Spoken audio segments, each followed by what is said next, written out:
You're here. Welcome to the Masterminding Success podcast. They say if you want to be successful in business and in life, then surround yourself with successful people. So pull up a seat. The mastermind is about to begin.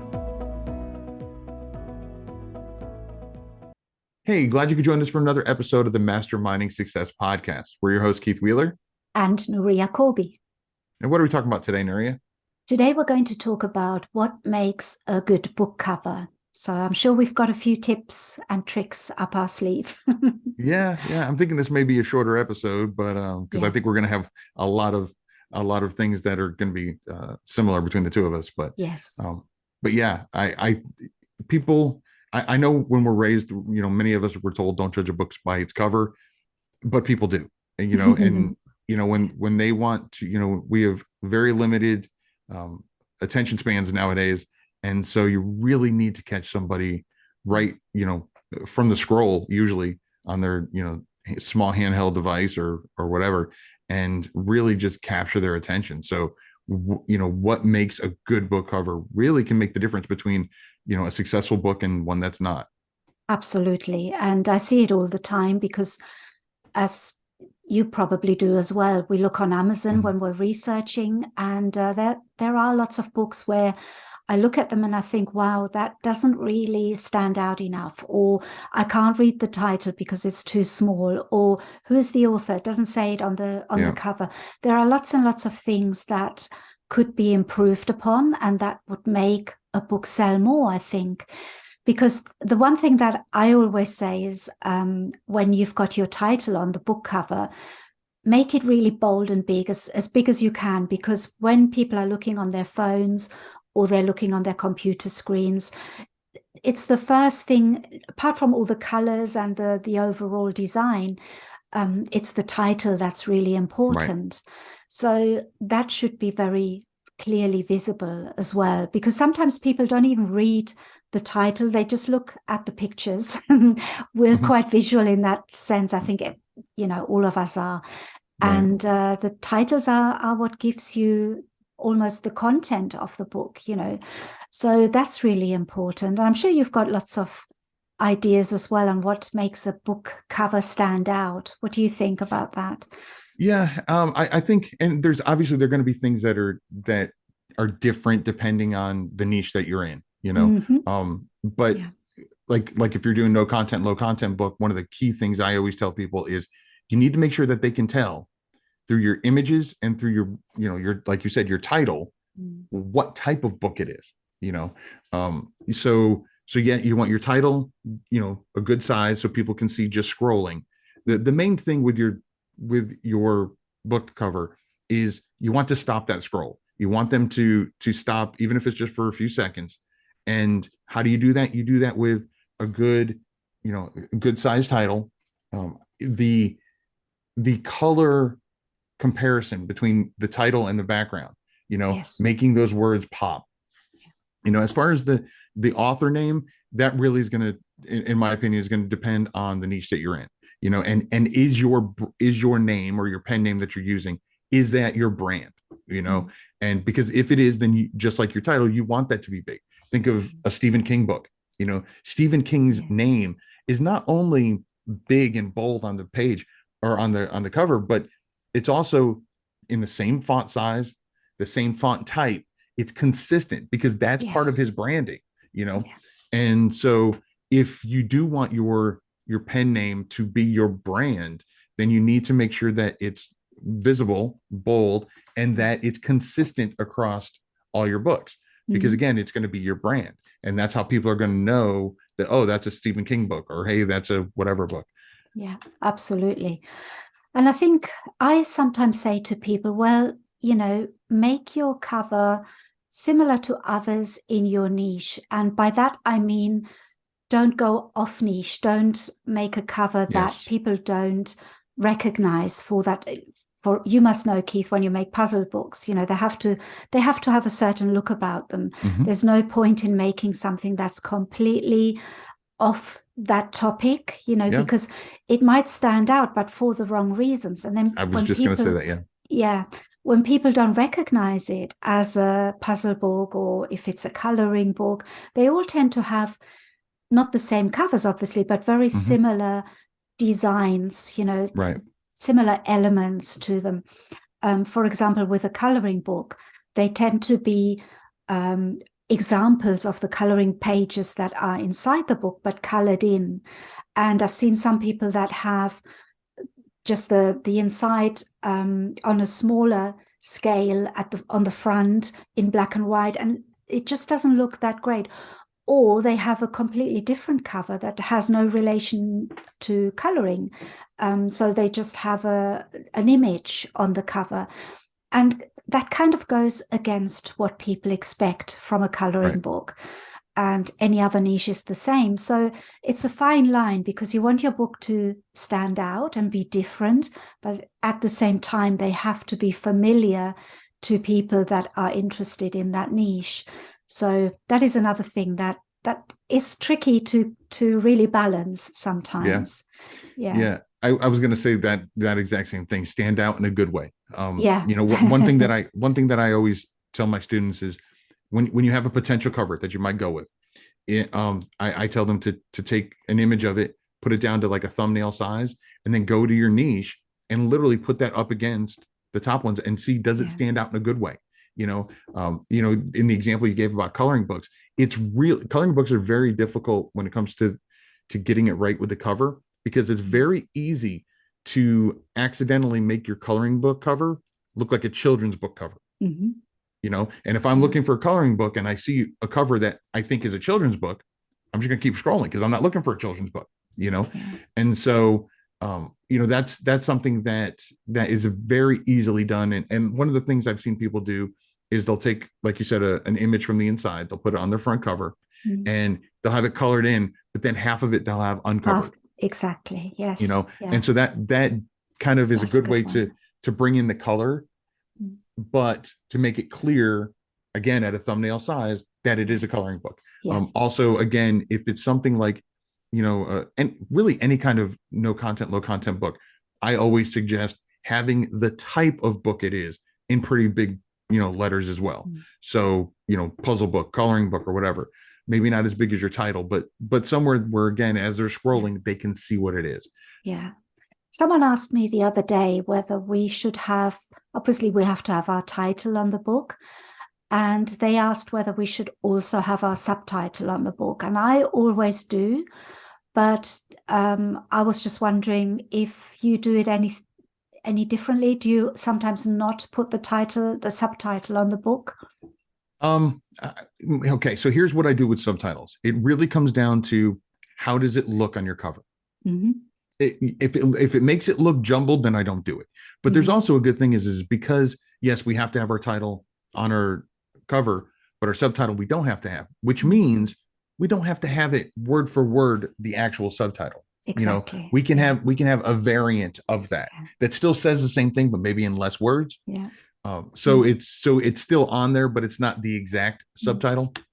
That's actually what I do as well sometimes. I don't always have a subtitle, but when I do, it's often not the same as on the Amazon site, because I make it sound, you have to kind of make it sound better on the book, or more sort of enticing to people. And sometimes the way we structure a subtitle, because it's sort of telling people what the book is about, doesn't always look attractive on the cover. So you can change that. But yeah, of course, the title has to be the same. And that's why I also try to think of titles that look good on a book cover, that are not too long, because I've seen some that are very long, and it just doesn't look good on books. So yes, it's all about combining what you're saying with the design of it as well, with the look of it. That's the other one. And of course, pen names, you don't always have to put your pen name on the cover. But again, if you're building a brand, then I would definitely recommend that you do have your pen name on the cover, like you said earlier. And then the other thing is, you don't have to be a graphic designer specifically for book design, but it helps. It helps if you know a little bit about color combinations and font pairing and all the rest of it. So I would say to people, you don't have to be a graphic designer, but you should look into the basics of graphic design and get inspiration from the books that you see on Amazon that get your attention. I do that quite a lot. If I see a book that I think, wow, that's a great cover, I then try, and I don't copy it, of course. I would never do that, but I try to create that effect in one of my books, and it might be a different niche, but if you can still create that overall look, then I find that helps as well. I think one of my best-selling books, which isn't one of my best-selling books now, but when I first started, I had a series of books that were selling really well. And I got the cover idea from a cookbook, actually, that I was looking through my shelf to see what covers I like. I love looking at covers anyway. And there was a cookbook that just basically had a pattern on it, and it had the title kind of inset in it. And I just thought, wow, that actually looks really good. I don't know if it was that good for a cookbook, because normally on a cookbook, you expect there to be images of the food. Images, right. This was a kind of an old-fashioned one, and it didn't have that. But I thought I can apply that to my low-content book, which had nothing to do with cooking, by the way. But the design was really good, and that book took off for some reason because it was so clear and it looked good on a thumbnail. So there you have it. You can get your inspiration from different niches as well sometimes. Yeah, absolutely. And I think going back to what we said earlier, I think one of the key things is, again, making your book cover stand out in a good way. It's kind of what we touched on a little bit is it's really easy to get a really, really good cover. And, whether you make it yourself or you hire somebody to do it, and it's just a stellar cover, but it doesn't speak to your niche. I've seen that happen so many times, and people tell me, I spent $300 on that cover. And I'm like, it's a $300 cover. Absolutely. But not for the book, know? And so again, I really can't, state enough how helpful it is to just take that thumbnail size and compare it. A really good example is, I'd like to think that if you're creating a book for a niche, the niche at least a little, you've at least done some research. So what's common on covers, like you were saying about with coloring books. If you're doing a book like a military science fiction book, you aren't, it could be the best cover in the world. It could have a picture of space, but if it doesn't have like a space marine or a spaceship, shooting lasers or something like that, people are going to scroll by because they're not going to know what it is. And again, their attention spans are small. We don't necessarily take, and especially if you're writing fiction books, your title doesn't really say what kind of book it is, in most time, because it has something to do with the story, not necessarily the type of book, the niche that you're in. And so that's why it's even more important for the visuals to make it clear what type of book it is. Yeah, absolutely. I can think of a few examples where the image is so important because, the titles aren't always telling you what. If you think of Stephen King's Carrie, what does that title tell us? Nothing. Right. It's just the name. I think yeah. But, so your book cover, especially if it's fiction or even nonfiction, it has to relate to the content of the book. It's a little bit easier with low content because you can just have patterns sometimes or whatever else. But even then, it's really important to follow certain rules that apply to each niche, to follow what people expect as well. They're familiar with. Familiarity is such a big thing in books because you expect a certain cover from a cookbook or you expect a certain cover from a diary. And sometimes it's good to stand out, but not always. And I've got a really good example for that for one of my books that I made. I made a book which was two books actually. One was they were both in the same niche, but aimed at two different audiences. And one was selling really well. So I thought, I'll make another one, but for a different audience and see if that does well. And I made the cover. It really stood out. The colors were very different to what anybody else had. it really stood out. And I thought it was good. It wasn't selling. And then after a few weeks of it not selling, I was advertising it. I changed the cover and I made it like all the other covers for that particular niche, and it started selling. So Yeah. sometimes standing out isn't a good thing. You just have to experiment a little bit sometimes. And I think it was because people were expecting a particular type of cover. They weren't getting it with the cover that I made. So Right. I changed my tactic there.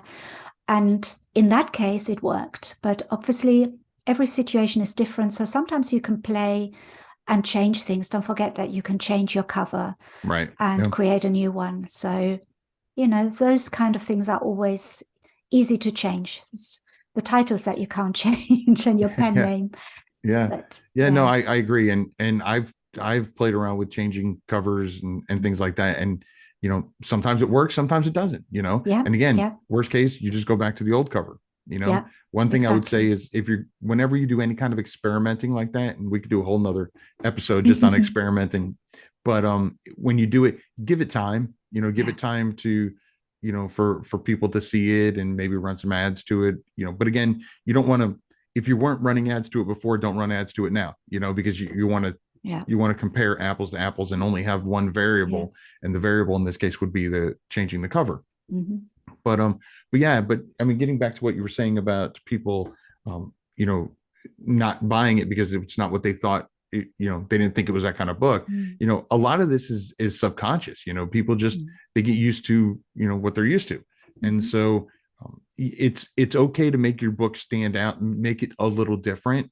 It's when you try to make it completely different that it could backfire. But again, even if it does, can always just make another cover, Exactly. and tweak it a little bit. But even if you're not an artist, even if you're not a graphic designer, it's still important to look and know what you want on your cover, because otherwise it's very easy for you to hire somebody, them create you a book cover, and you'd be like, oh, this looks great.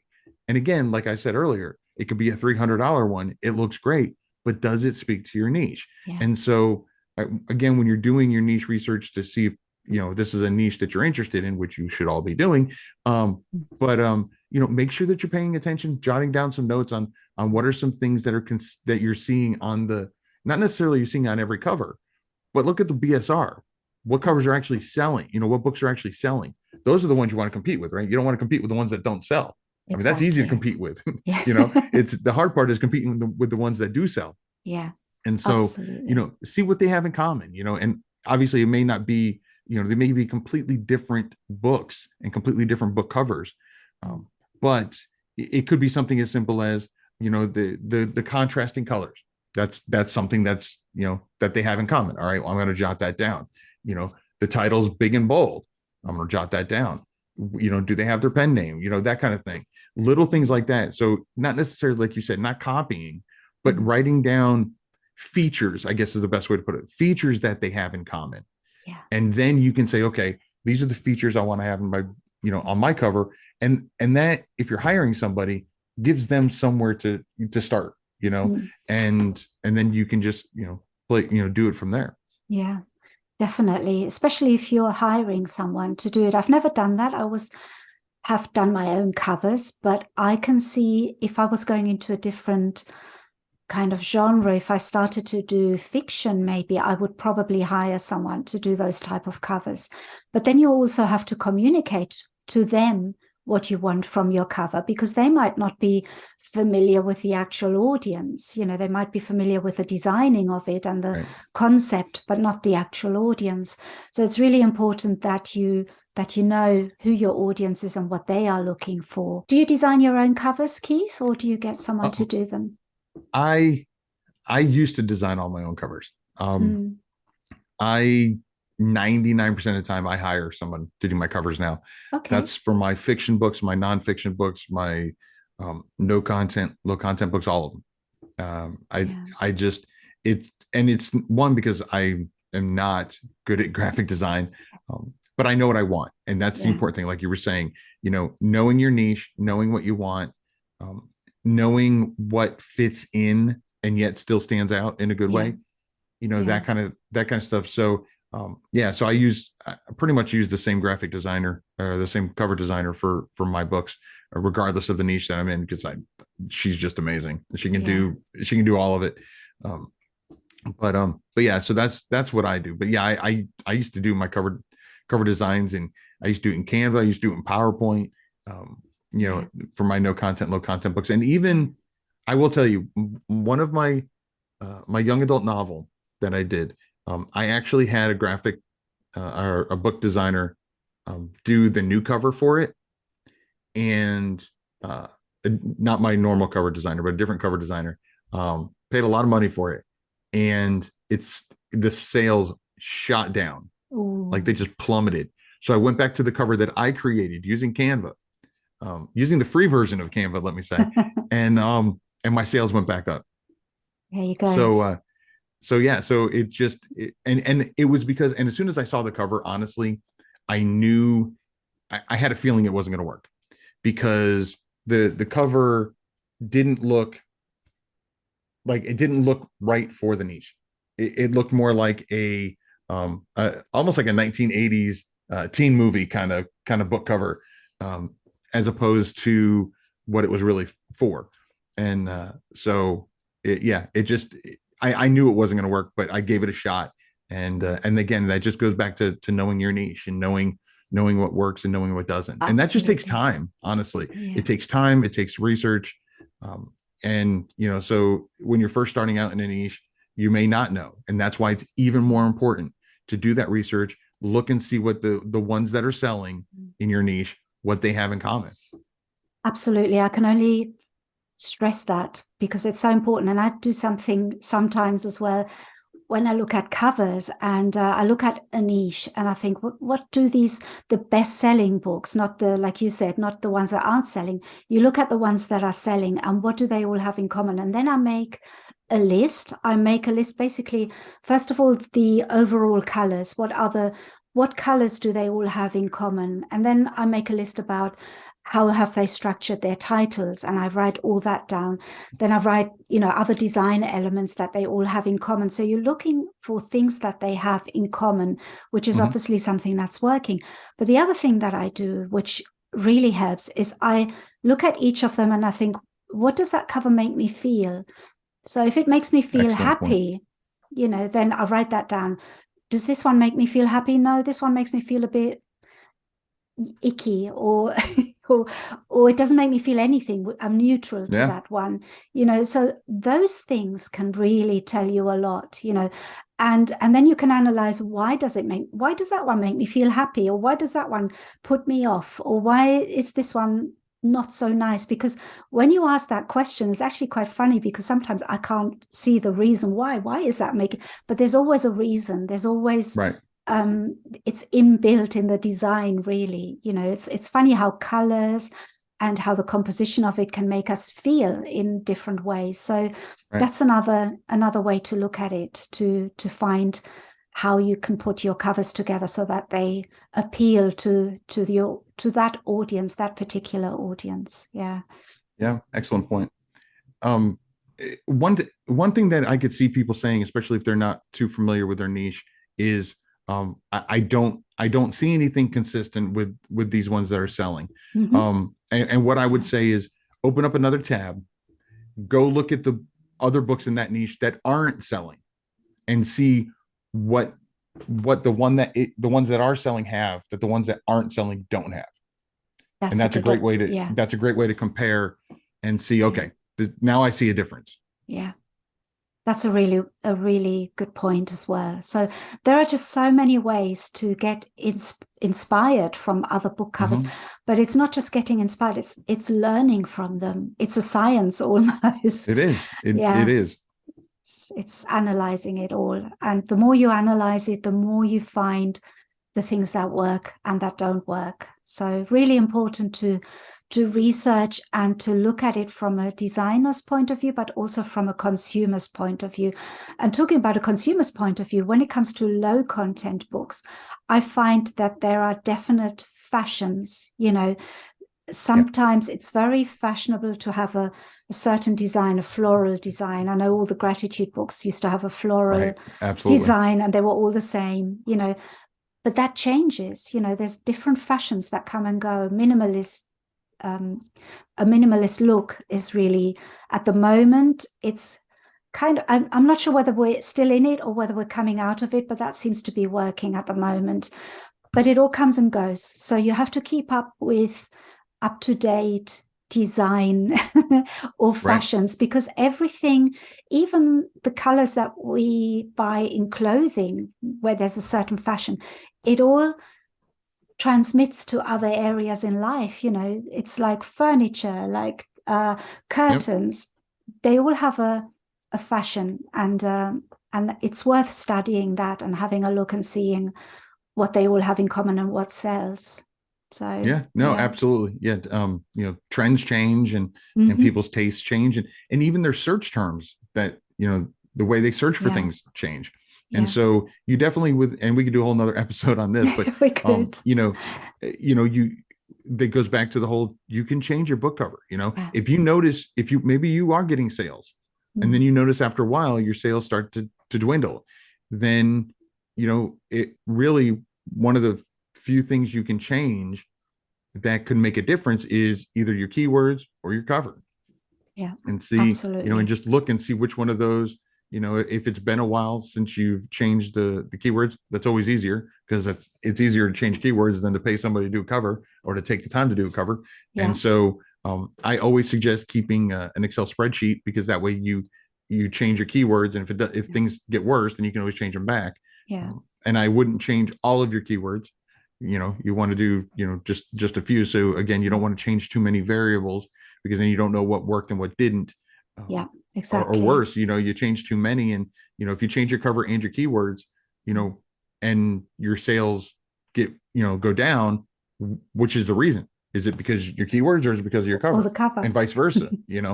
And so if things stay the same, it could be great. Now you got the right keywords in there, but the wrong cover, so it's not going to help. And so I would just suggest, and people do judge a book by its cover.